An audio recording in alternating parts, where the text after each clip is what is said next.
지금은 아는 것이 힘이다. 시간입니다.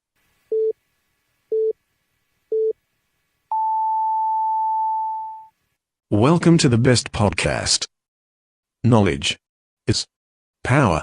개편 이후 프로그램 죄송합니다. 자꾸 구박하는 것 같아 내가. 왜? 아니 내가 김태형 부회장 자꾸 구박하는 것 같아가지고 죄송합니다. 입으로 오니까 그러지. 빨리. 네.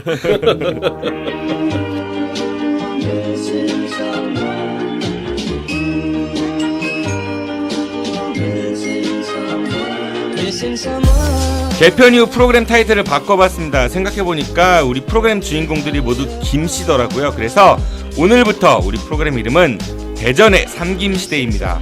정의당 대전시당 김윤기 위원장, 바른정당 대전시당 김태형 부위원장, 그리고 국민의당 대전 서갑 김세환 지역위원장이 함께하는 대전의 삼김시대 오신 걸 환영합니다. 오늘은 왜 우리는 마이너인가라는 주제를 가지고 이야기 나눠보도록 하겠습니다.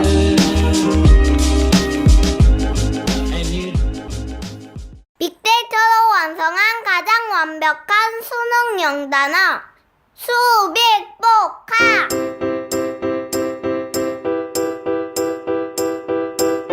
수능 출제 횟수를 확실하게 보여드립니다.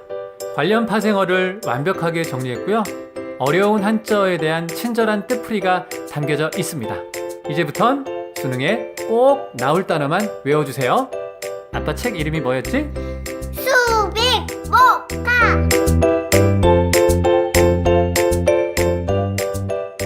아빠 책 좀 꼭 사주세요.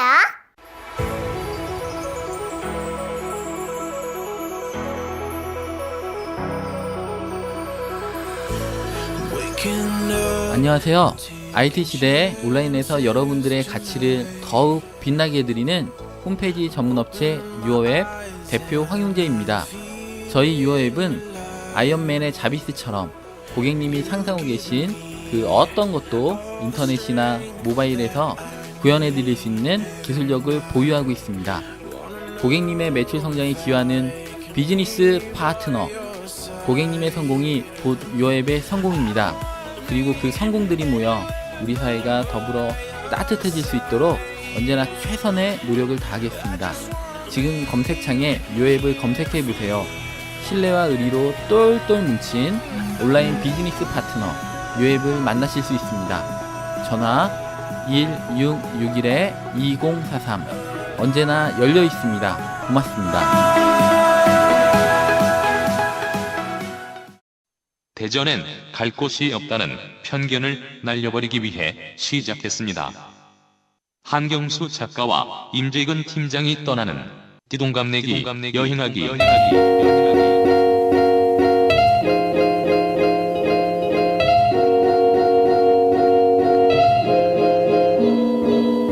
매주 일요일 아홉 TV에서 마련한 첫 TV 프로그램 띠동갑내기 여행하기에서 대전의 새로운 매력을 시청자 여러분들께 전합니다. 지금 카카오톡 플러스 친구에서 아는 것이 힘이다를 친구 추가하시거나 팟빵이나 유튜브, 페이스북에서 아는 것이 힘이다를 검색해주세요.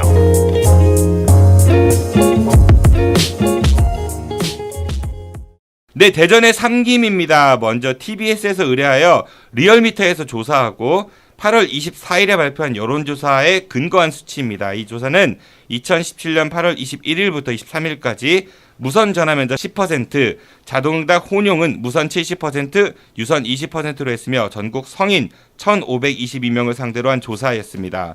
응답률은 4.9%였고 표집 오차는 95% 신뢰 수준, 표본 오차는 플러스 마이너스 2.5%포인트입니다. 당 지지율로, 이 조사에 근거한 당 지지율로 소개를 해드리죠. 지지율 6.8%인 바른정당 대전시당 김태형 부위원장이십니다. 와! 김태형 부위원장 안녕하세요. 6.8%. 2중 1등이네요. 6.8%. 네. 다음은 당 지지율 6.3%입니다. 네. 6.3. 국민의당 대전 서갑 김세환 지역위원장이십니다. 위원장님 안녕하세요. 네, 안녕하십니까? 웬일이래요? 2등이네요. 다음은 당 지지율이 5.5%입니다. 정의당 대전시당 김윤기 위원장이십니다. 위원장님 안녕하세요. 예, 안녕하세요. 네. 요즘 가끔 1등도 하던데. 그러니까 이게 조사 기관마다 있어? 조금씩 다른 게 어떤 조사 기관은 정의당이 8%예요. 그리고 그리고 국민의당은 3% 나온 데도 있고 그래요.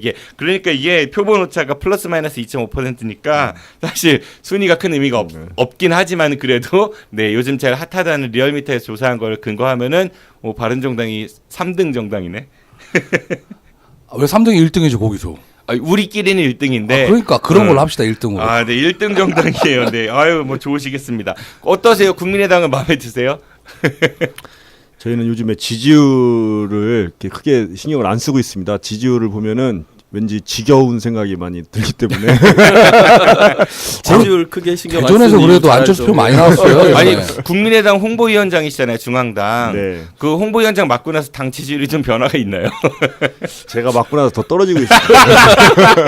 아니야 올라갔죠 이번에. 예전에 4% 3%까지 내려갔었는데. 지금 국민의당이. 아니 나 어제 조사한 게 3%짜리도 있어요. 아 그래요? 네. 할 말이 없네. 워낙 요새 그러니까. 그리고 정의당은 생각보다 좀 박하게 나온 것 같습니다. 뭐 다른 건 8%짜리도 있고 대전 충남 10%짜리도 있던데요. 내가 보기엔 7, 8% 나와. 한 2주 전 아니에요 그거? 아니에요. 8월 22일에서 24일. 7, 8% 나올 좀 거야. 찾아보셨어요. 근데 저는 올라온 게 있더라고. 저는 개인적으로 국민의당이 지지율이 안 나오는 거는 전 당연하다고 보거든요. 근데 정의당하고 바른정당이 지지율이 이렇게 낮은 건 이건 좀 문제가 있다. 더 여론이나 이런 게 더 좋은 것 같은데 제가 보기에는 좀 잘 반영이 안 된 게 아닌가 이런 생각이 듭니다. 그래요. 뭐 우리 점점 까보도록 하고 우리 서로 좀 까보도록 하고. 잘 안 봐요. 이거 자꾸 보고 있어요. 제가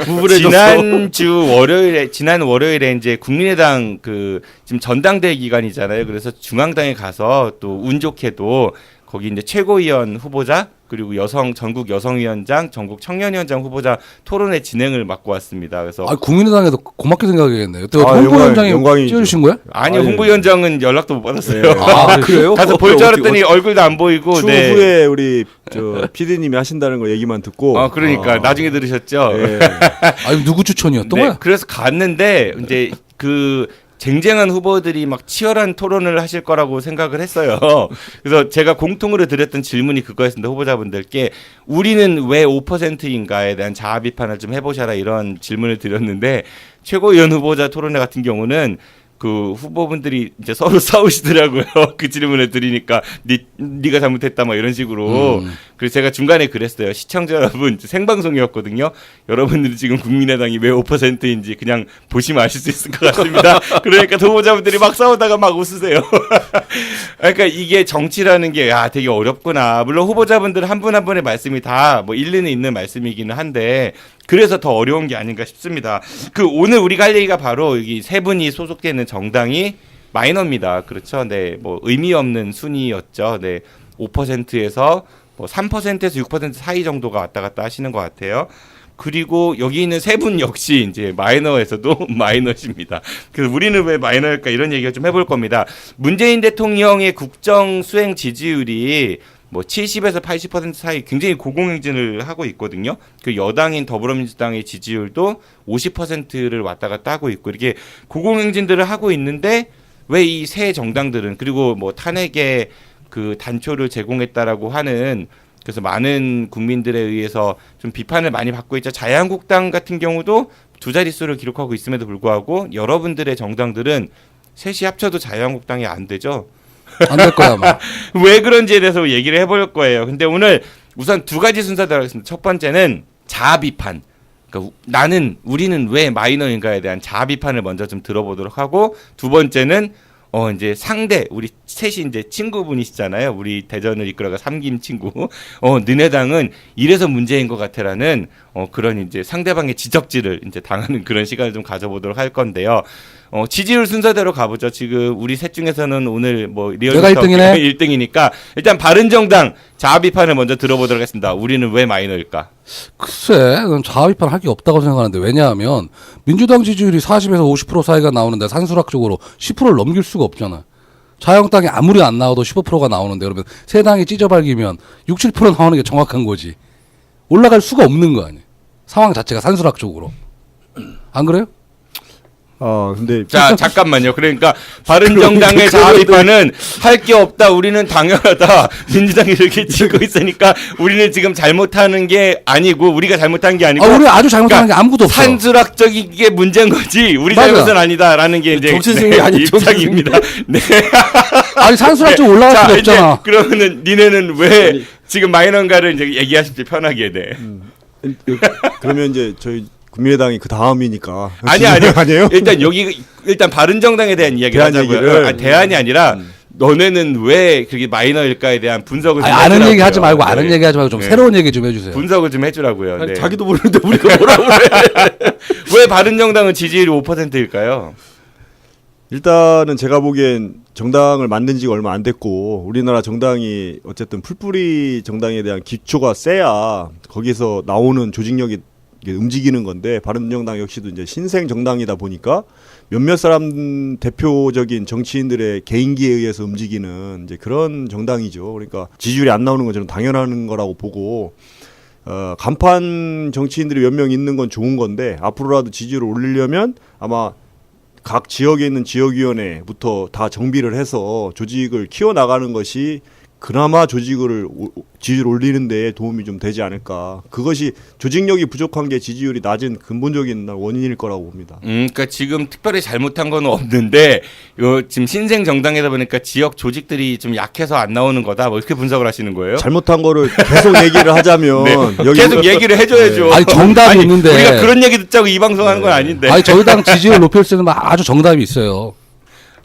말씀해 보세요. 잘하실 것 같은데. 아니야 지금은 자아 비판의 시간에 자아 비판 내지는 니는 이래서 우리 문제야. 잘못한 게 없어. 잘못한 게 없어 그래 비판할 게 없고. 자 한번 없어요. 뭐 김인기 위원장님 어때요? 아니, 이제 저는 이게 우리나라 이제 정당 구조가 이제 지금까지 정당 구조가 있었고 그래서 이게 사실은 양당 구조였잖아요. 양당 체제에서 이제 보수를 대표하는 건 지금의 뭐 자유한국당 예전에 새누리당 뭐 이랬었는데 사실 이제 자유한국당과 바른정당이 차별성을 이제 만들어야 된다고요. 이게 이제 어쨌든 보수인데 이게 같은 보수가 아니잖아요. 그러려면 사실은 이게 내가 지향하는 이념이 어떤 거고 그래서 그것으로부터의 구체적 정책이 어떤 거고 그래서 지금부터 제대로 된 보수는 바른정당인데 이런 걸 하는 거다. 이게 성립이 돼야 되는데 그러기에는 시간도 짧고 그리고 그러기에는 자유한국당이 여러 가지로 너무 세잖아요.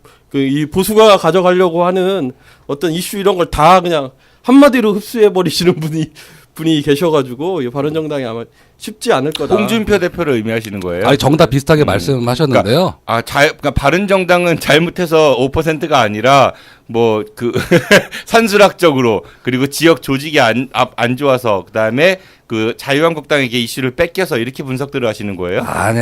정답이 하나 있어요. 우리 당은 자유한국당만 딱 망하면 우리 당은 지지율 확 올라. 그러니까 이게 정답이야. 그거 하나 말하는 얘기를 하니까. 이게 또 아까 제가 말씀드리려다가 마른 게 뭐냐면 이게 또 제 생각하고 다른 게 뭐냐.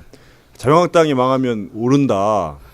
여기에도 허점이 있고 아까 말씀하신 민주당이 40-50%가 되는데 나머지 정당은 당연히 낮을 수밖에 없지 않느냐. 그러면 민주당 지지율이 내려가면 바른정당 지지율이 올라갈 수도 있다라는 논리거든요. 그게. 근데 그게 말이 안 된다고 생각하는 게 기본적으로 정당에 대한 색깔이라든지 이미지라든지 조직력을 갖춰놓지 않으면 아무리 다른 정당의 지지율이 내려가도 우리 정당 지지율이 올라가는 건 아닙니다. 그게. 네, 그렇기 때문에 무당층만 많아지지. 네, 그렇기 때문에 정당에 대한 성명성 우리 김인기 위원장이 얘기하는 것처럼 그걸 정확하게 한 다음에 그거에 동의하는 사람들을 지역에서 끌어모아서 조직력을 갖추는 것.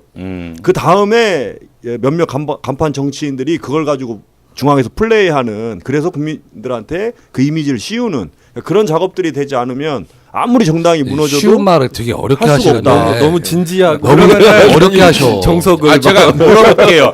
자유한국당하고 바른정당하고는 뭐가 달라요? 많이 다르죠. 그러니까 애국보수.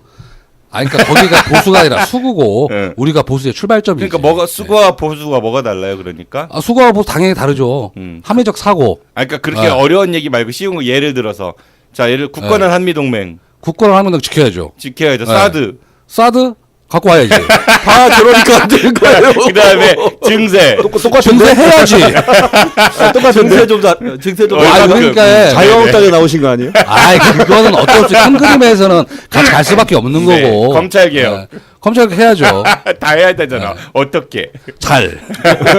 지금 MBC 문제 어떻게 생각하세요? 아니, 근데 다른 걸 떠나서 네. 아까 전에 그 국민의당에서 말씀하신 게 물론 조직 잘 갖추고 다 좋죠. 근데 요번에 그 정치대학 그 학비 문제 혹시 그거 보셨어요? 각 당에서 나왔던 거? 그거 보면은 저 국민의당, 그러니까 그 민주당이 90만 원, 뭐 6인인가 7일 하는데 저희 바른정당이 뭐 6개월 하는데 25만 원. 근데 이게 가능한 게 뭐냐면 그런 말 있잖아요. 그 물 들어올 때 노조라고. 거기는 900만 원 해도 와요, 사람들. 근데 조직이 없는 데서 지지율이 낮은 데에서 조직을 키운다는 게 이게 쉽지가 않습니다. 자, 지금의 자아 비판의 시간과 그다음에 상대방이 비판을 해주는 시간이었는데 뭐가 문제였는지 자, 정리해 보면은 다시 한번 정리해 드리는데 청취자 여러분들 잘 들으세요. 바른정당 스스로 왜 우리는 5%밖에 안 나오는 거에 대한 자아 비판은 없습니다. 네, 산술적인 이유 때문에 핸드폰 끄세요. 그리고 국민의당에서 그 김세한 위원장님이 바라보는 시각은 신생 정당이고 지역 조직이 아직 잘 갖춰지지 않아서 5%이다라는 거. 그리고 정의당 김윤기 위원장님이 지적하신 부분은 자유한국당과의 그 당의 정체성에서 차이가 별로 나타나지 않는 거 아니냐. 뭐 그런 이야기들을 주신 것 같아요. 그런데 바른정당이 처음 생겨날 때만 해도 이제 이른바 새누리당에서 떨어져 나오면서 사람들이 기대를 많이 가졌었던 것도 사실이거든요. 그러니까 중도층 내지는 보수층에서 저긴 좀 다를 것이야라는 기대를 가졌던 게 사실인데 첫 번째 그 지지율의 급락을 맞았던 사건이 하나 있었던 것 같아요. 18세 그 투표. 네, 18세 선거 연령 인하에서 뭐 안 된다라고 해갖고 좀 역풍을 맞았던 것 같고 그리고 최근에 인사청문회 그 문재인 정부에 들어와서 뭐 김상조 공정거래위원장 같은 경우 사실 스탠스가 바른정당하고 그렇게 크게 차이가 없는 분일 수도 있는데 무조건적으로 반대했잖아요. 그러니까 이게 발목 잡기용으로 그러니까 발목 잡기 한다 이미지 이런 게 굉장히 많이 쌓여 있어서 에이, 그것도 반대로 보면 이 프레임이 그러니까 뭐랄까 아니야. 그 넓어진 게 말도 안 나오는 그건 그쪽에서 보는 시각인 거고. 그러니까 잘못한 게 없다는 얘기인 거죠. 아니, 그러니까 이게 이쪽에서 보면 이게 분홍색인지 핑크색인지 연분홍인지 구별이 안 가는 거지. 저쪽에서 보면. 아니, 그러니까, 근데 우리는 구별이 확 가. 이게 빨간색인지 연분홍인지. 그러니까 자세히 들어오면 보인다니까. 구별이 확 가는데 왜 다 반대야? 구별해서 반대를 하셔야죠. 아니죠. 우리가 또 골라놓고 반대하지. 다 반대했나? 그 결론 내리겠습니다. 이제 바른정당 빨리 넘어갈게요. 네, 잘못한 게 없습니다. 네, 잘못한 거 없어요. 스스로 분석 잘못한 거 없고 남들의 분석도 잘못보다는 정치적 구조의 문제다 이렇게 생각하시는 것 같아요. 네, 알겠습니다. 저는 저는 이제 그 정치하는 사람은 아니니까 생각 좀 다르긴 한데 뭐 제 생각은 그냥 접어두고 이번에 국민의당으로 한번 가보도록 하죠. 네, 우리 중에 2등. 국민의당은 왜 5%일까요? 자아 비판.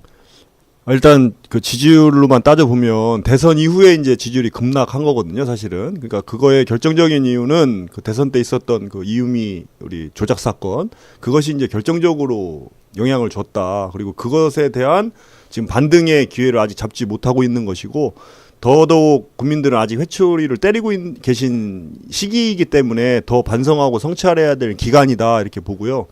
다만 이런 것들이 오래 지속되는 이유는 반드시 있다 이렇게 봅니다. 그 이유가 저는 중요하다고 보는데 아무리 위기가 왔어도 지지율이 반등이 금방 될 수 있어야 되는 거거든요. 근데 이게 오래 되는 건 저희 당이 갖고 있는 한계적인 점이 있다는 거죠. 뭐냐면 첫째는 이 호남에 이렇게 갇혀 있다는 겁니다. 저희 정당에 대한 이미지가. 그리고 당원들도 그러니까 호남이 굉장히 많은 의석수를 갖고 있고 또 당원들이 50% 이상이 거기에 있기 때문에 전국 정당화가 되게 굉장히 어려운 지금 상황에 있습니다. 그래서 호남을 버리자는 얘기가 아니고 호남의 정신을 이어봤던 아니면 그걸 가지고 더 계승을 하고 발전시키던 간에 전국 정당화를 해야 될 필요가 있다라는 거 하나 하고 두 번째는 어쨌든 안철수라는 그 정치인을 중심으로 모인 정당이기 때문에 안철수 대표의 영향력이 굉장히 세다는 겁니다. 당내에. 그래서 안철수 전 대표의 그런 정치적인 부침에 따라서 지지율이 너무 영향을 받는 그래서 안철수 정치인이라는 그 이외에 다른 이런 걸출한 정치인들을 키워내고 양성할 필요가 있다라는 거고요.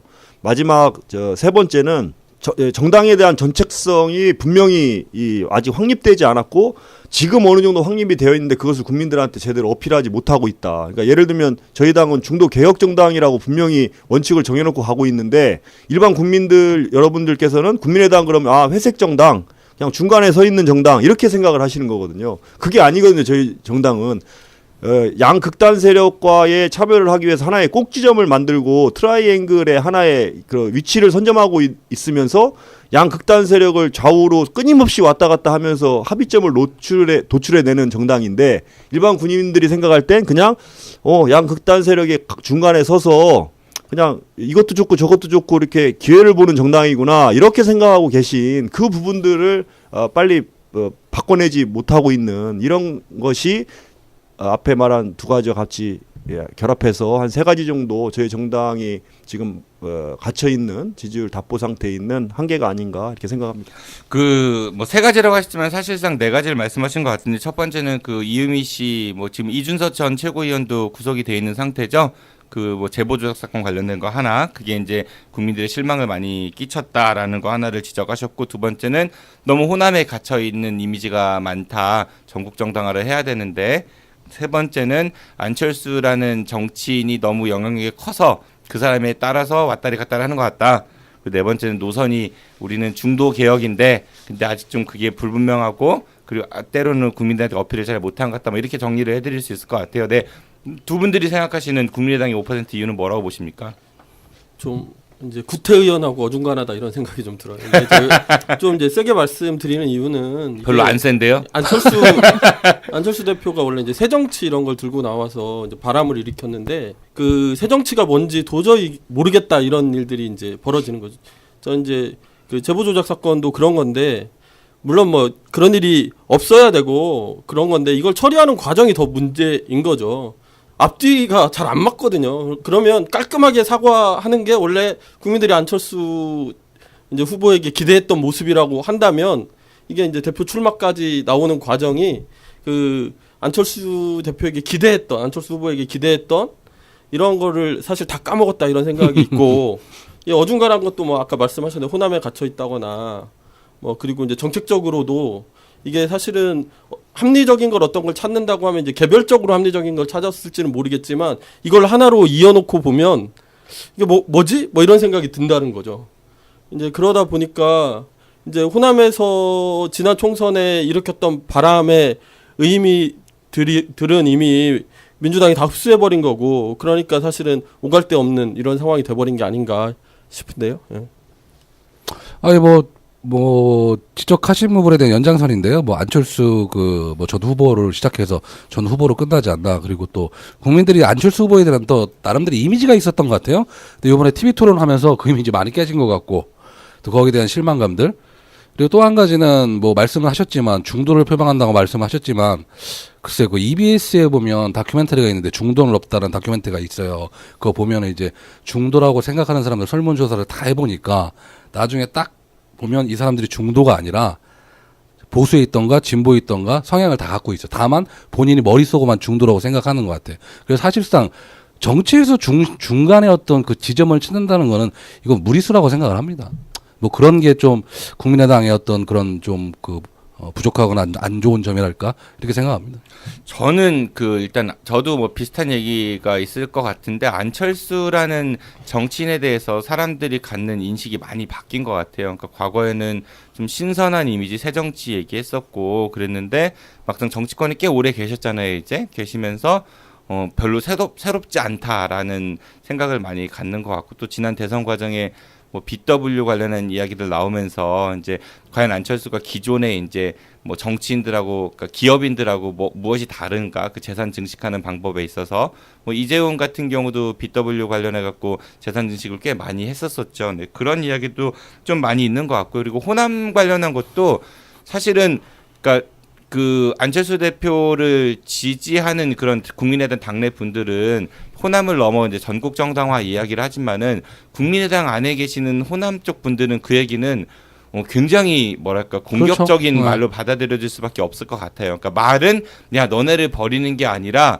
우리 더 뻗어나가자 하지만은 실제적으로는 야 우리는 너네들만의 것이 아니야 이런 이야기로 들릴 수 있기 때문에 상대적으로 그래서 이제 그런 부분들이 좀 당내에서 이제 그러니까 통일감이 없다고 해야 될까 그런 게 어려울수록 뭉쳐야 되는데 그런 게 좀 많이 있다라는 생각이 들어요. 그래서 과거에 유시민 그 작가가 저는 그 표현이 되게 많이 좀 기억에 남아요. 국민의 그 사람들이 안철수 대표가 국민의당을 창당할 때 슈퍼스타 K를 기대를 했었는데 막상 정당이 만들어진 걸 보니까 슈가맨이었다 뭐 이런 얘기를 비유를 했었거든요.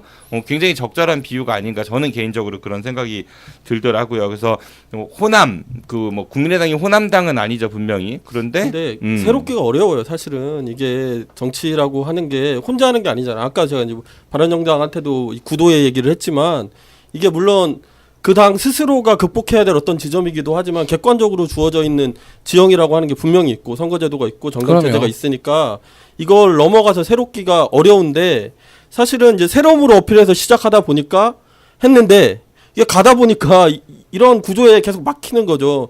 그러니까 사실은 내용을 가지고 혁신적인 내용을 갖고 나와서 그거를 실현시키는 방향으로 가야 이게 새 정치가 저는 가능하다고 생각하거든요. 그런 면에서 콘텐츠가 많이 부족했던 거죠. 그러니까 이게 그 예전에 어떤 분이 그런 얘기를 하셨어요. 그때 막 그 국민의당이 뭐 원내 교섭단체 막 40석 이런 거를 끌어들이는 게 중요한 게 아니라 몇 석 안 된다 할지라도 새로운 인물들을 많이 영입하고 새로운 정당 시스템을 만들기로 했으면은 좀 더 그 새로운 정치를 기대하는 국민들의 마음에 부합하지 않았을까 그런 얘기를 하시는 분들도 간혹 있는 것 같더라고요. 그리고 지금 국민의당은 뭐 김대중 정신을 계승한다 이런 얘기들도 하고 현수막도 붙이고 그래요. 저도 이제 이번에 가서 보니까 그런 것들도 있고. 근데 말은 그런데 실질적으로 이제 하는 걸 보면은 사실은 그렇게 김대중 정신을 뭐 계승하고 이런다. 그러니까 김대중 정신이 반드시 옳다는 얘기가 아니라 이제 그런 그러니까 뭐랄까 좀 아까 말씀하신 헷갈림, 중도라는 거에 있어서 극중주의라는 용어도 썼잖아요. 사실 뭐 극중주의라는 게 어떤 건지 정확히 잘 모르겠지만은 그러니까 그런 것들 그리고 막 어떻게 보면은 민주당하고 비슷한 결이라고 생각하는 사람들도 많은데 오로지 문재인을 싫어하는 사람들, 그러니까 문재인을 싫어하는 민주당의 제 그 아류들이 모여가지고 문재인을 공격하기 위해서 뭉쳐 있다가 지금 정권을 못 잡고 저렇게 막 이제 발버둥을 치고 있다 이런 인상을 주는 경우들도 많이 있다고들 합니다. 그도 그렇고 정의당 보면 제가 되게 부러운 게 있어요. 정의당의 어떤 그런 정당 시스템이라는가? 요런 건 좀 지금은 국민당 시간입니다. 네. 여하튼간에 그래요. 뭐 요 정도로 얘기를 하면 될 것 같습니다. 그럼 국민의당이 지금 5%인 이유는 뭐 우리 김태형 부위원장님께서는 안철수님 얘기를 주셨고 우리 김윤기 위원장님께서는 어중간하고 구태의연한 그리고 컨텐츠 말씀을 주셨던 것 같고 네 그래 알겠습니다. 이번에는 우리끼리 세 번째 꼴찌. 네.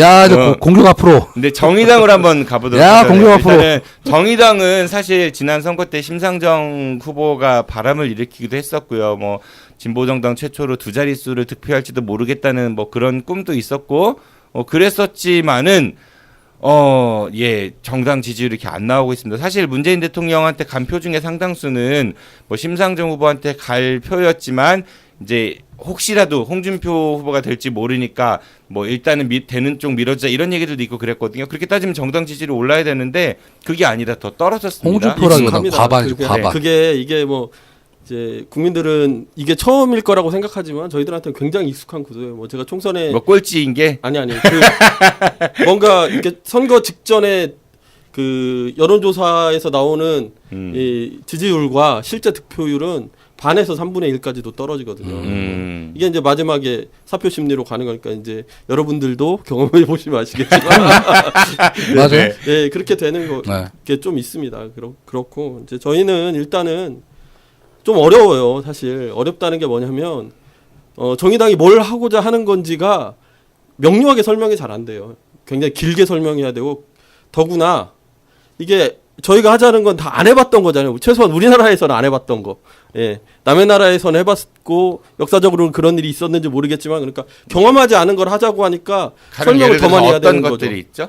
뭐 예를 들면 이제 지금은 받아들여졌지만 뭐 예를 들면 무상의료, 무상교육 처음에 이야기했을 때도 저게 될 말이냐 이렇게 시작했죠. 근데 시간이 가서 됐는데 이제 그것의 성과는 이제 다른 당들이 또 가져가게 됐죠. 뭐 그런 게 있고 두 번째는 좀 이념적인 문제도 있죠. 저희가 이제 진보정당 처음 출발할 때 더 씌워졌던 이미지들이 있잖아요. 여전히 뭐 이제 그게 정의당을 가리키는 용어는 아니지만 뭐 종북 이렇게 해서 사실 진보정당들이 계속 그런 굴레에 있었고 사실 60대 이상 지지율은 0. 몇 % 이렇게 가거든요. 아직도 두 자릿수가 가까이 갈 때도 그래요. 그러니까 사실은 그런 게 굉장히 그리고 이게 계속 나오는 어떤 안보 이슈들이 계속 터질 때마다 이게 영향을 받거든요. 그러니까 이제 특정 세대에서 넘어가지 못하는 벽이 있죠. 그런 그러니까 게 예를 있고. 들어서 북한은 대화로 해결해야 된다 이런 얘기를 할 때 야 핵 쏘는데 무슨 대화냐 그렇죠. 이 빨갱이들아 뭐 이런 그렇죠. 얘기들인 거죠. 그렇죠. 그리고 세 번째는 핵 쏘는데 진짜 무슨 대화야? 그거 좀 좀 이따 이따 얘기하고. 얘기하고 세 번째는 이게 저희가 아까도 비슷한 얘기를 했는데 정치제도 특히 선거제도를 못 바꾼 거죠. 계속 2000년대 초반부터 이를테면 뭐 국회에서 연동형 비례대표제나 지방선거에서 중대선거구제나 이런 이야기들 계속 했는데 여전히 못 바꾼 채로 지금까지 왔죠. 그러니까 사실 따지면 지난 선거에서 저희가 7.2% 득표했으니까 이게 연동형이 됐으면 21석 그리고 교섭단체 그러니까 그렇게 되면 언론의 주목도나 사실 뭐 선거에서의 국고보조금이나 이런 것도 많이 달라졌을 텐데 이제 그런 게 안 되니까 이게 악순환인 거죠 사실. 그래서 뭐 크게 뭐 그런 정도의 이유가 있지 않을까 저는. 그러니까 지금 정의당이 지지율이 낮은 이유를 크게 세 가지로 분석을 자아 비판을 하셨는데 자아 비판은 아닌 것 같아요. 이건 비판이 아니라 남탓 같은데 되겠다. 그렇잖아요. 제가 이제 여러분들께 요청드린 건 사실 비판인데 스스로 한번 셀프 디스를 해봐라는데 다들 결국은 환경 얘기를 하는 것 같아. 근데 어쨌든 네. 극복하지 못하면 어차피 우리가 정당을 만들고 나왔는데 그 지점들을 우리가 극복하겠다고 선언한 거거든요. 그러니까 환경 탓이기도 하지만 그 우리가 우리의 상황을 넘어서기 위해서는 이걸 그러니까 극복해야 되는데 극복하지 못했음에 대해서 그걸 극복하지 못해서 그러니까 뭐 안 해본 다른 정당들이 시도하지 않았던 좀 진보적인 정책들은 아직 검증은 고사하고 실현을 우리나라에서 안 해봤기 때문에 그런 것들에 대한 것들 그리고 이념 프레임에 갇혀 있어서 실제 그렇지 않음에도 불구하고 뭐 이런 얘기들 그리고 선거구제의 피해로 인해서 피해가 아니죠. 선거구제 그 제도 때문에 상대적으로 의석수를 적게 받은 거에 대한 불이익 얘기를 하셨어요. 그러니까 결과적으로는 네, 환경이 안 받쳐준다. 뭐 환경이 중요하지. 한번 얘기해 보시죠. 이제 정의당은 5%밖에 안 나올까요? 제가 먼저 말씀드리자면은 뭐 종북 프레임은 뭐 그건 뭐 확실히 맞는 말씀인 것 같고. 종북인 거라고 생각하세요 혹시? 아니요, 김은기 위원장이 아닌 것 같아요. 정의당은 좀 고민 한번 해봐야 되지 않을까. 예전보다 많이 탈색됐고. 근데 그 가장 중요하게 제가 좀 이 말씀 좀 드리고 싶은데 이게 좀 맞는 말인지는 모르겠어요. 제가 정의당 분들 이렇게 팟캐스트 하면서 많이 만나 본 건 아니지만 조금 얘기를 해보면 거기 계시는 선배님들이나 전 두 가지 생각이 들어요. 이분들 정의당에 계신 분들 생각이 되게 많이 열려 있어. 근데 반대로 어떤 부분 상당히 닫혀 있어. 그러니까 사고의 유연성이 열려 있는데 유연하지가 않는 듯한 느낌들. 그러니까 자기 스스로 옥죄시는 분들이 되게 많아요. 어떻게 설명해야 될지 잘 모르겠는데, 그러니까 정의당이 그 외연성의 확장이라든가 이런 부분에 대해서 자기들이 만들어 놓았던 그런 규칙, 무슨 이념, 뭐 이런 상황들 때문에 이걸 될 수가 없는 상황으로 스스로 옮아가는 것 같아. 지금까지 한 얘기 중에 제일 동의되는데. 네. 그래서 이게 자유가 있으면서 자유가 없고, 그리고 생각이 자유로운 것 같으면서 자유가 또 없어. 그 좀 애매하다. 그렇게 뭐라고 딱 집어서 뭐라고 말씀드리긴 하는데. 규율과 규정력이 강하죠. 그것도 그렇게 표현하시면 안 되고. 근데 그게 지지율 5%의 이유예요? 외연 확장이 안 되잖아요. 외연 확장이 안 된다. 좀 답답해 보이죠. 상당히 답답해 보이고 어떨 때는 어떻게 저런 생각을 갖고 살지? 네, 그러니까 지금 김태형 부위원장님이 지적하시는 거는 외연 확장이 있어서 한계가 있는 것 같다. 아무래도 좀 이념적으로 혹은 당의 정체성에 맞는 그런 것들을 강요 내지는 보이지 않는 그런 장벽이 있는 것 같다. 뭐 이 정도로 이해하면 될 것 같고. 그리고 또 얘기를 하다 보면 꼭 이기려고 그래. 토론을 떠나서 이기려고 그래. 자기 생각이 맞다는 걸 끝까지 가. 이쪽 분이 계신 분들이 꼭 그럴 필요가 있나? 그러니까 그래서 외연 확장이 안 된다 이런 얘기인 거죠. 아, 이렇게 닫혀 있는 거지 뭐 네 말 듣고 뭐 내 말도 맞을 수가 있는 부분이고 이렇게 서로 좀 섞어가서 가면 되는 부분인데. 그럼 피디님 때문에 그래요. 피디님이 그렇게 하라고 시키니까. 아니 저도 여기서 그냥 막 떠는 거예요. 이렇게 하라고 시키니까. 아, 뭘 내가 시켜요? 네, 우리 김세현 위원장님 어떻게 생각하실까? 왜 정의당 지지율이 5%일까요? 그러니까 아까 말씀하신 것처럼 우리 부위원장님 말씀하신 것처럼 그 정치는 타협의 산물이거든요. 그러니까 자기의 주장을 하는 것이 맞죠.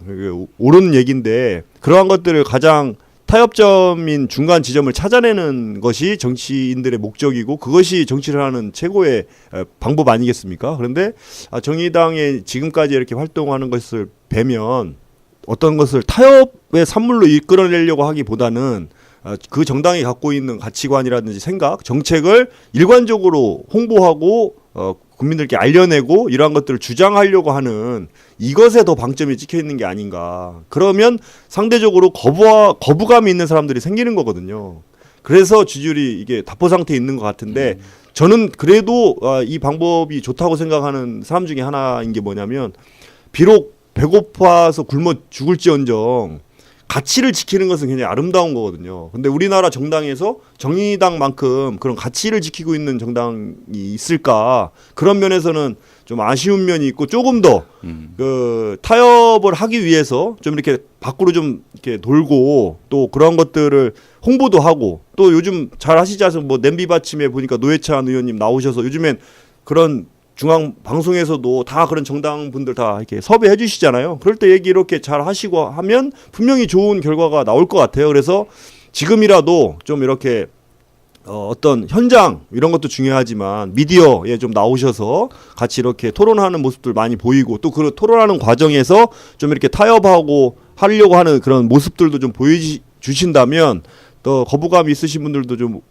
마음을 돌릴 수 있지 않을까. 또 하나 정의당이 종북 세력이다 이런 것들을 좀 진부한 얘기라고 생각을 하고요. 정의당은 제가 생각하기에는 노동자들을 대표하는 정당이다 이렇게 생각을 하거든요. 그러니까 입당각인데요, 완전히. 네, 그러니까 그러한 쪽에 포커스를 맞춰서 조금 더 노동자들을 위한 정책의 선명성을 가지시고 그 정책을 관철시키기 위해선 어떤 정당과도 타협할 수 있다. 이런 좀 오픈 마인드를 가지시면 더 좋지 않을까 생각합니다. 근데 잘 모르시는 것 같아. 안 내부 사정을.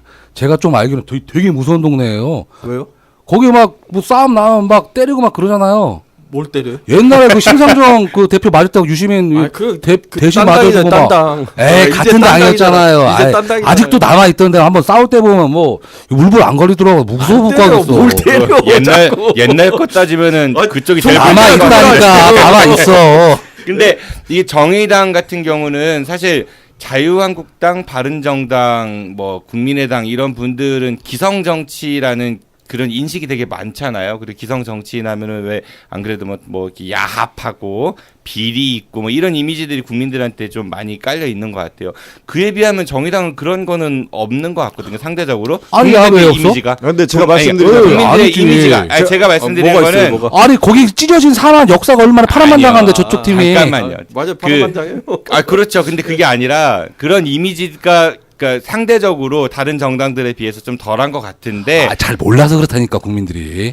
그러니까 제 얘기를 마저 그걸 알려주셔가지고 그런데도 불구하고 지지율이 낮아요. 만약에 이제 기성 정치에 실망을 느끼고 기성 정치에 뭐 비리나 야합이나 뭐 권위주의 이런 것들을 싫어하는 분들이라면은 정의당을 지지해야 되는 딱히 또 그것도 아니거든요. 그 말씀을 드리기 왜 그런지 그러니까 뭐냐면. 아까 말씀드렸지 않습니까? 정치는 타협의 산물이에요. 그래서 네. 정당 정치를 그래서 하는 거거든요. 그래서 그 정당에 표를 주고 그 정당에 있는 사람들이 하나의 중간 지점을 찾아내는 건데 정의당의 모습은 그런 타협이라든지 어떤 중간 지점을 찾아내려고 하는 게 아니고 당의 노선을 정확하게 주장하는 거기 때문에 투쟁해서 쟁취해야 되는 그렇기 때문에 이것을 일반 국민들이 지금 말씀하시는 것처럼 기성 정당으로 보는 게 아닙니다.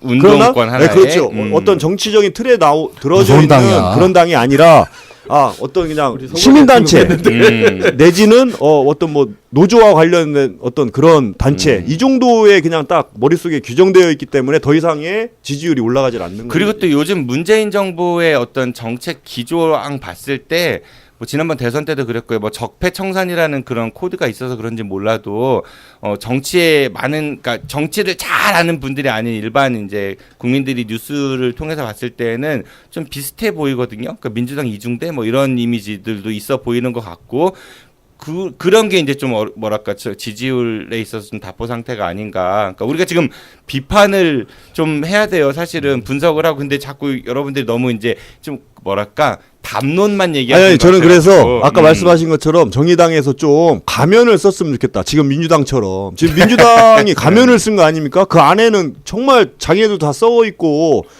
적폐가 본인들도 지금까지 정치적으로 기득권을 가져있던 적폐 세력들 아닙니까? 그런데 적폐를 청산하자고 거꾸로 하잖아요. 안에는 속이 시커먼데 그런 가면을 쓰고서도 국민들한테 미디어를 이용해서라도 뭐 문재인 대통령 나와가지고 어디 요즘에 골든타임에 대통령이 100일 취임한다고 그것을 생방송으로 다 보여주고 무슨 합참의장 무슨 이침식 하는데 방송에서 그걸 다 보여주고 결국에 옛날 우리 땡뉴스 전두환 보는 것처럼 모든 방송을 다 장악해서 문재인이 하잖아요. 그건 좀 그런데도 좀 잠깐만 그런데도 지지율이 오르지 80% 안 된다면 그것도 문제가 있는 것처럼 정의당도 조금 가면을 쓰고 나와서 국민들이 조금 거부감 없이 편하게 이렇게 다가설 수 있는 그런 좀 액션을 했으면 좋겠다. 제가 그런 겁니다. 지금 정치는 쇼맨십도 좀 필요하다. 달린 기사들이 댓글 좀 달겠는데. 국민의당 지금 다루는 시간이 지났지만은 다시 한번 복귀시켜 보면은 그런 생각이 국민의당의 지지율 5%를 발목 잡는 게 아닌가 저는 그런 생각이 들었어요. 순간 왜 그랬냐면은 잠깐만 제가 아까 우리 국민의당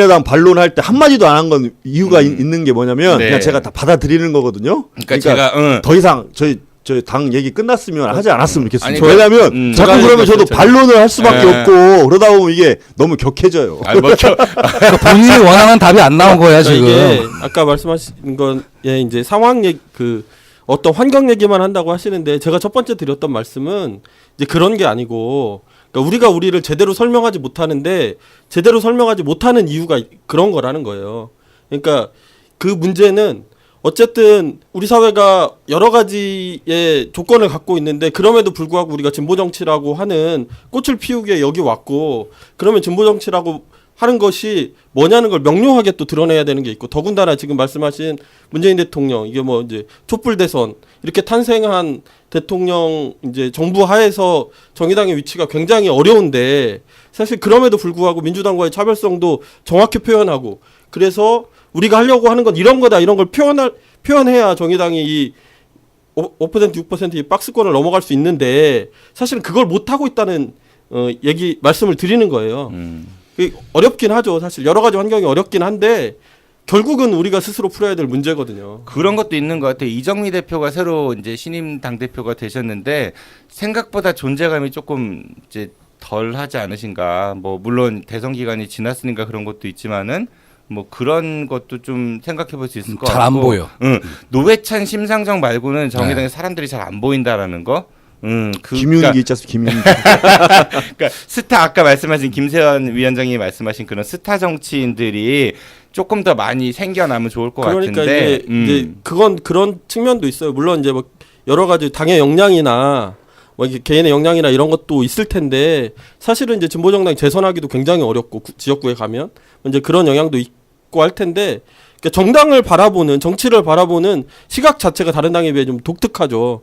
그러니까 스타 정치인을 만들어내는 것을 좀 거부감을 갖는 뭐 이런 게 있어요. 정치는 당이 하는 거지 그 당의 대표 혼자 하는 게 아니다 이런 의식이 굉장히 강하기 때문에 그런 게 근데 뭐 지금은 많이 하여튼 열리기 시작하긴 했는데 그런 게 있어요. 그러다 보니까 잘 못 크는 이런 토양 또한 있죠.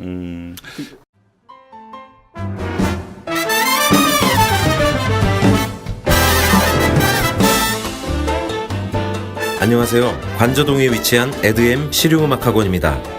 깔끔하고 넓은 합주시설부터 개인 연습실까지 최고의 시설과 최고의 강사진으로 참 음악 교육을 실천하고 있습니다. 인성과 실력을 겸비한 차세대 뮤지션을 양성하는 데 최선을 다하고 있습니다. 아울러 공연장을 함께 운영하고 있어 여러 방면으로 많은 경험을 할 수 있도록 노력을 기울였습니다. 예술고등학교와 예술대학교 입시를 전문으로 하며 작곡과 미디 보컬 레코딩 수업에 특화된 믿을 수 있는 실용음악학원입니다. 저희는 기타와 베이스, 그리고 드럼, 신디사이저, 색소폰, 작곡과 미디 이렇게 다양한 전공 과목을 지도해드리고 있습니다. 지금 바로 신청하세요. 그리고 꿈을 이루세요. 감사합니다. 문의전화 042-541-5337.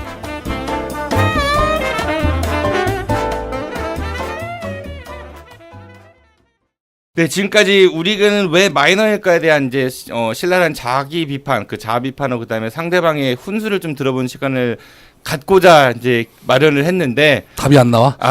생각보다들 이렇게 예의들이 바르셔가지고 뭐 많이들 얘기 안 하시는 것 저희 같아요. 국민의당만 엄청 까인 것 같은데 제가 볼 때는.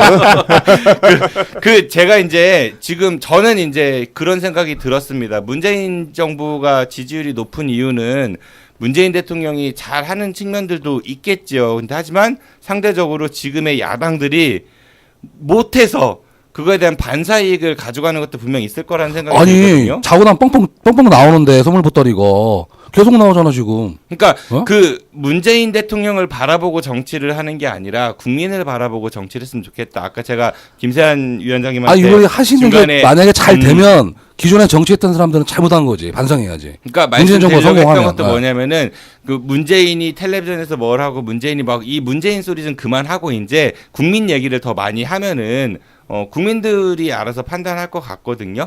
그러니까 과거에 독재 시대처럼 뭐 텔레비전 언론 장악해갖고 틀어주고 대한뉴스 틀고 이 시대는 사실은 아니잖아요. 지금 왜 아닙니까? 상식적으로 아니, 상황이 이렇게 벌어지고 있는데 그걸 아니라고 그러니까 얘기하시면 안 되죠. 둘 중에 하나예요. 그거를 강제로 보는 경우가 있고요. 자 보세요. 100일 취임을 하는데 3사에서 생방송을 다 해. 그런데 이걸 가지고 비판을 하잖아요. 언론에서도 비판을 하거든요. 사실은. 그러면 청와대에서 뭐라고 답변했어요? 오늘 답변을 했어요. 뭐라고 했어요? 뭐라고 했습니까? 방송에서 우리가 강요한다고 하는 게 아니다. 방송에서도 시청률 때문에 나오니까 이면 하는 거다 이렇게 얘기를 해요. 시청률이 두 자릿수 이상 나오니까. 그잖아요. 그러면 방송에서 그런 생각을 하는 것도 그죠? 그게 문재인 대통령의 잘못은 아닌 거잖아요. 그러면 정부에서 어느 정도 정리는 해줘야죠. 그렇지 않습니까? 국민들도 TV를 볼 권리가 있지 않습니까? 문재인 대통령만 봐야 되는 건 아니잖아요. 그러니까 그걸 문재인 대통령이 와서 강제로 찍으려고 한 게 아닌 거잖아. 그런 얘기잖아요. 과거에는 와서 중계를 하라고 시켰던 건가? 차이가 있다는 거지. 제 얘기는 뭐냐면은 그러니까 그러한 거를 현상을 보자는 얘기다. 비판할 때 그 시간에 조금 더 다른 어젠다를 선정해갖고 정당들이 가져가면은 더 낫지 않을까? 저는 이제 그런 말씀을 드리는 겁니다. 솔직히 야당의 존재는 현 정부를 견제하는 겁니다. 그렇기 때문에 그것을 빼놓고는 국민들한테 다른 얘기를 할 수가 없는 거예요. 네. 그 기능을 가지고 지금 뭐 살충제 문제는 이런 것도 다 마찬가지잖아요. 인사 문제도 마찬가지고 분명히 잘못하는 것들이 있는데 이런 것들이 지금 다 묻히지 않습니까? 그런 것들에 대해서 얘기하는 거예요. 견제해야 될 지점을 잘 찾아야죠. 견제해야 될 지점을 잘 찾아야 되는데 지금 이제 문재인 정부 100일 좀 넘었고 아까도 말씀드렸듯이 문재인 정부가 특수한 상황에서 출범했단 말이에요. 야당들이 굉장히 힘들어요. 그러니까 문재인 정부가 그 원래 자기들이 갖고 있는 것보다도 훨씬 더 개혁적인 조치들을 지금 막 취하고 있단 말이죠. 아까 뭐 선물 보따리라고 했는데 뭐 맞죠. 그러고 있는 상황에서 그러니까 다른 이 야당들이 뭔가 아무리 다른 이야기를 한다 하더라도 실제 집행력을 갖고 있고 실제로 이제 뭐 여러 가지 국민들의 그 개혁의 바람에 부응하고 있는 대통령에게 뭐 이렇게 시선을 떼어놓기가 쉽지 않은 거죠. 근데 다만 저는 그래서 그 기준을 어떻게 잡을 것이냐. 당연히 기준은 문재인 대통령이 아니죠. 그런데 아무리 이제 저희 표현대로 하면 촛불의 민심, 이제 국민의 삶 이런 걸 기준으로 정치를 하더라도 지금 다른 정당이 뭔가 지지율이 높아지기는 쉽지 않은 상황이고 다들 정치 전문가들도 그러잖아요. 이런 상황이 지방선거까지 이어지지 않겠냐 이렇게 보는 거잖아요. 그거는 그러니까 물론 뭐 기본적인 역량의 문제 또한 있겠지만 이게 구도의 문제, 상황의 문제 이걸 무시할 수가 없거든요. 정말 걱정스러운 거는 이런 상태로 가다가는 진짜 민주당이 초거대 여당이 되지 않을까. 막 그 순간 아마 대한민국 정당은 소수 정당은 살아남기 더 힘들 거고. 그런데 이게 민주주의가 맞습니까? 그러니까 예를 들면 말이 안 되는 거죠 사실. 한 정부의 지지율이 80%가 된다. 예? 사회주의 국가라 북한에서 하면 90% 정도 나올 거예요. 근데 이것이 민주주의 국가라고 우리가 얘기를 해놓고서 80%의 지지율을 가지고 그리고 50%의 정당 지지율을 가지고 정책이나 이런 것들 밀어붙이면서 하는 것이 이게 정말 민주주의냐? 아니, 그건 네? 좀 다르게 봐야 될 이것은 지점은 있는 좀 것 같아요. 이것은 우리 국민들도 아니, 잘 국회 봐야 선진화법도 될 개정한 다음에 민주당에서 얘기인 거고 우리 야당에서도 이러한 것들을 좀 깨기 위한 또 그러면 20%의 그렇지 않은 사람들도 있지 않습니까? 그런 것들도 대변해드려야 되는 거잖아요. 야당에서. 그러니까 지금 하시는 말씀이 다 맞는데 제가 꼭 민주당 같아서 민주당 아니, 당원도 아니고요. 그러니까 그게 민주당 이제 지지자도 아니지만은 여론조사 이런 것에 다른 요소가 개입되어 있으면 모를까. 그런 게 아닌 상태에서 나오는 것이야 뭐 인정할 수밖에 없는 지점들이 있는 거죠. 근데 다만 이제 문제는 그러니까 지금 정도의 개혁으로 아까 이제 그 바른정당도 이 증세에 대해서 보편적 증세에 대해서 말씀하시잖아요. 그 다음에 이제 저희도 이 문재인 케어에 대해서 더 나가야 된다라고 하는 그러니까 이거 가지고는 어중간하다 이런 게 있거든요. 예를 들면 이제 그런 쟁점이 형성되지 않는 어디에서도 물론 이제 며칠 되지 않아서라고 하는 조건이 있긴 하지만 그러니까 이런 논쟁들이 벌어질 공간들이 좀 열려야 이제 지지율도 이제 좀 일반적으로 조정이 되고 이렇게 될 텐데 좀 기다려야 될 것 같아요. 제가 그러니까 이게 앞뒤가 얘기가 바뀐 겁니다. 지금 김민규 위원장님이 얘기하시는 게 저도 이해를 하는데요. 제가 얘기하는 건 뭐냐면 지금 증세 문제도 마찬가지, 살충제 문제도 마찬가지, 사드, 원전 다 똑같은 거예요. 뭐냐면 그런 지점이 있습니다. 분명히 이슈거리가 있는데 지금 이런 높은 지지율을 먼저 생각을 하고 정부에서 계속 밀어붙이니까 나머지 야당이 입지가 자꾸 줄어드는 거예요. 그래서 그 이슈를 가지고 정책을 가지고 해보려고 해도 힘이 딸리는 겁니다. 그렇기 때문에 이러한 구조가 민주주의 국가에서는 옳지 않다라고 국민들한테 호소하고 싶은 거고요. 그럼 어떻게 해야 되죠? 이 냉정한 시선으로 바라보고 그 정부의 지지율을 최소한 40-50% 정도 일부러 지지를 철회해야 되는 거예요? 그렇게 할 수는 없는 거죠. 어떻게 다만 국민들한테 이 현상이 좋은 현상이 아니다라는 걸 말씀드리고 싶은 겁니다. 이걸 만약에 5년 동안 이해 간다면 이게 민주주의 국가입니까? 이제 100일 왔는데 뭐 그러니까요. 그러니까 이걸 우리는 알잖아요. 이게 언제 그리고 저 역시도 이게 1년 이상 안 갈 걸 알아요. 다만 이것을 조금이라도 빨리 국민들도 인식하고 이제 좀 그러니까 예를 들어서 촛불 민심 그리고 새로운 정부에 대한 기대 이런 것들 이제 100일 됐으니까 이제 조금 이해하시고 이제는 좀 냉정한 시각을 가질 때가 됐다. 그 얘기를 자꾸 저는 해드리고 싶어요. 반대로 들리면 어떻게 들리냐면요. 이거는 제가 김세한 부위원장님한테 이제 반론을 제기하는 건데요. 당협위원장. 그 반대로 생각하면 어떻게 들리냐면은 국민들이 아직 그 냉정하지 못하다 당신네들 제발 냉정을 찾으세요라고 들릴 수가 있어요. 그 얘기가 그렇다 보면은 오히려 점점 더 국민의당은 국민의 마음과 멀어질 수 있거든요. 이게요. 제가 볼 때는요. 그러니까 개개인도 다 생각할 수 있는 주체들인 거고 아까 이제 우리 그런 얘기들 했잖아요. 서로 간에. 그런데 그거를 그렇게 말씀을 하시면은 7-80%의 분들 중에 그거를 공감하시는 분도 있지만은 뭐야 그럼 내가 그동안 뭐 신규를 보고 있다는 거야? 뭐 니네나 잘하지 이렇게 생각할 수도 있다. 아니 요걸 제가 조금 풀어서 얘기하자면 아까 전에 그 사람 되게 이상한 사람으로 아니 그럴 수 있으니까 단 그래도요 정치인은 저는 조언을 드리는 겁니다. 그래도 정치인은 할 얘기를 해야 되는 겁니다. 국민들한테 욕을 먹더라도 이것은 현상이 잘못돼 있다. 이것은 제가 국민들이 잘못했다는 얘기가 아니잖아요. 이 현상이 잘못됐다는 얘기를 하는 겁니다. 지금 민주당이나 문재인 정부가 좀 감성파를 좀 한다고 좀 보여져요. 많은 정책들이나 어떤 그런 걸 표현하는 방법. 그리고 이번에 방송국 나온 거에서 뭐 3개사 방송 맞고 나온 거에 대해서는 좀 별로 말하고 싶지가 않아요. 왜냐하면 유선 방송 나와도 100개가 넘어요. 채널 안 보고 싶으면 내가 딴 데 틀면 돼. 근데 거기서 보여줬던 컨텐츠가 너무 형편이 없는 거야. 완전 짜고 치는 고수업이라고 그러면 잘 짜고 치던가 너무 티나게 하고 내용도 없었고 현안 문제 안 나오고 근데 그런 식으로 자꾸 국민한테 감성팔이하고 포장하고 자꾸 이렇게 해버리면 그 문재인 정부에서 어떤 정책을 국민들한테 내줬을 때 거기에 대한 허점이라든가 잘못된 부분도 앞으로 미래에 나가서 닥칠 부분들을 그걸 잘 못 본다는 거죠. 미화시킨다는 거죠. 한마디로 보면. 그러니까 제가 볼 때는요. 다 뭐 할 수 있는 이야기인데 중요한 건 이 지점에서 계속 개혁하고 있잖아요. 어쨌든 개혁의 드라이브가 걸려 있는 상태에서 저는 이제 정치권이 무엇보다 이 정당 구조, 선거 제도를 바꿔야 된다는 거예요. 왜냐면 그게 바뀌는 왜냐면 아까 우리가 다양하게 이슈를 제기했잖아요. 탈핵에는 찬성하지만 공공부문 비정규직화에는 반대하고 뭐 이렇게 이어지는 흐름들이 다 있고 그런데 이게 사실은 그렇게 되면 이게 한정당 지금의 뭐 양당 구조로 다 수렴이 안 되는 거잖아요. 그러니까 이게 다 흐름이 있는 건데 첫 번째는 우리 정당들이 그런 아까 제가 이제 정의당이 자기 정체성을 제대로 표현하지 못한다 이런 말씀 드렸었는데 다 마찬가지로 그런 표현들을 명료하게 못하고 있는 지점도 있다는 거예요. 그리고 두 번째는 아까 말씀드렸듯이 이게 다당 구조인데 어쨌든 이게 원내 6개, 7개 정당이 있는 구조가 되고 있는데 이런 상태에서 또 사실은 그 각각의 차별성들이 없고 그러니까 국민들이 그 여전히 양당으로 쏠려가는 그래서 결국은 다양하게 자신의 생각을 이 정당을 통해 투영하고 참여할 수 있게 만들어야 아까 말씀하셨던 것들이 자연스럽게 제어가 되는데 사실은 이 논의가 가고 있지 못한 거죠.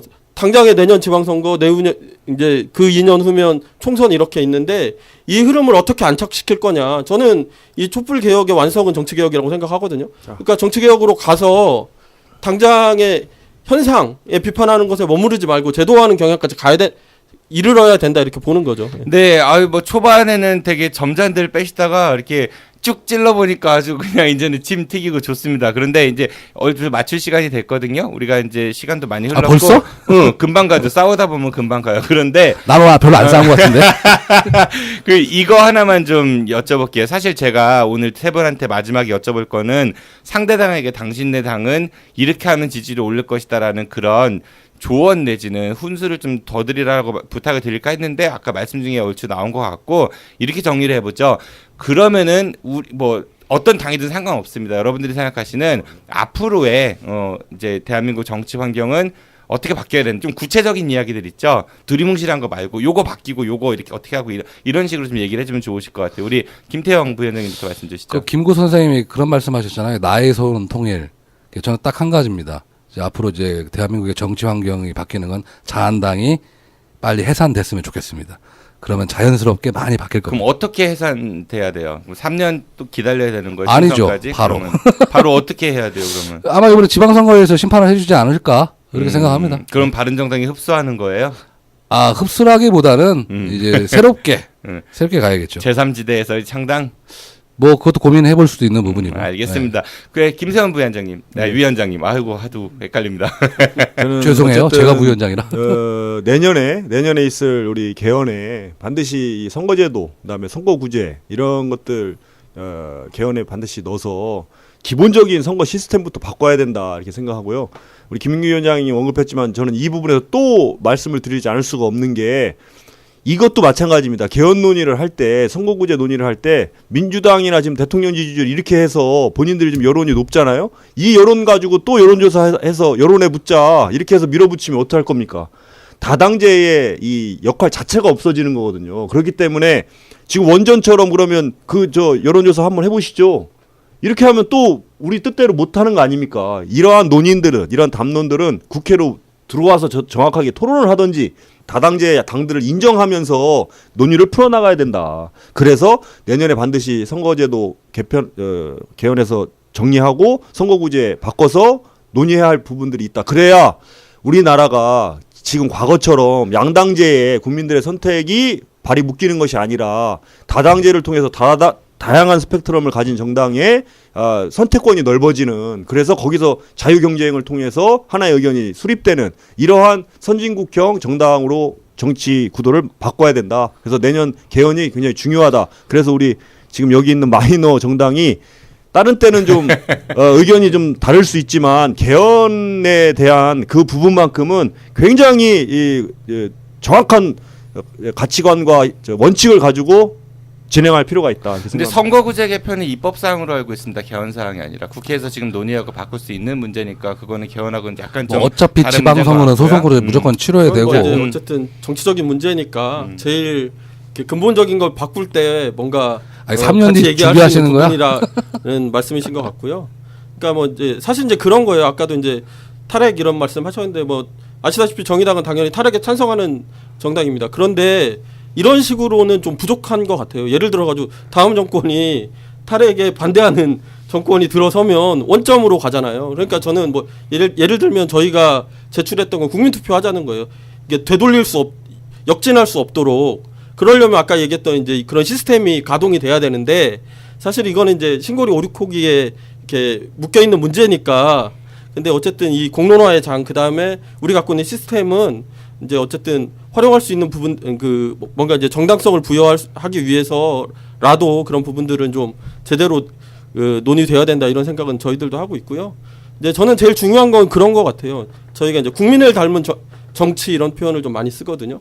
그러니까 노동자가 1,800만인데 노동자 국회의원은 손으로 꼽을 정도고, 예를 들면 스카이는 뭐 출신들은 얼마인데 국회에는 60% 이상이 다 이렇게 참여하고 있고, 이렇게 되니까 도대체 정치와 이 국민들이 괴리되어 있어서 이 사실은 이 정치가 따로 논다고 느껴지는 이런 게 가중되고 있는 게 있고, 그래서 말씀하셨다시피 정치제도 이게 중요하고, 또 하나는 사실 아까도 이제 계속 얘기했지만 바른정당이든 국민의당이든 정의당이든 간에 자기 정체성을 어떻게 명료하게 설명해서 국민들에게 그 동의받고 지지받을 거냐. 사실은 이게 저는 다당제 안착의 핵심이라고 생각하거든요.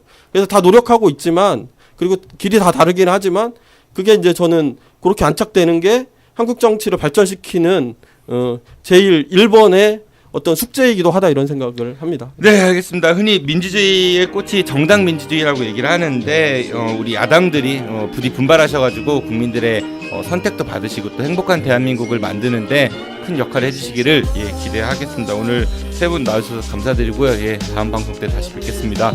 네, 아쉬우시죠? 말 더 해야 되는데. 그러게요. 네. 끝나려니까 이러네. 시간이 지금 많이 지났어요. 네, 막판에 열이 확 받았네. 네, 다음 방송 때 뵙겠습니다. 안녕히 들어가십시오. 수고하셨습니다. 네, 수고하셨습니다. 이 세 분이 대전의 삼김 정치 시대를 열 수 있는 날이 오기는 할 수 있을까요? 네. 네, 저는 기대해 보도록 하겠습니다. 내일은 저희 아는 것입니다에서 제작하는 인터넷 TV 방송이 있죠. 아임TV에서 마련한 띠동갑 내기 여행하기 신탄진 편 제3부가 여러분들을 찾아갑니다. 3부에서는 도시와 물에 대한 진지한 이야기를 나눠본 것 같은데요. 카카오톡 플러스 친구, 팟빵, 유튜브, 페이스북에서 아는 것입니다를 검색하시면 만나실 수 있습니다. 여러분들의 많은 시청 부탁드리겠습니다. 저들만 물러가겠습니다. 지금까지 진행의 정진호였습니다. 청취해서 고맙습니다. I'll be back. 고맙습니다.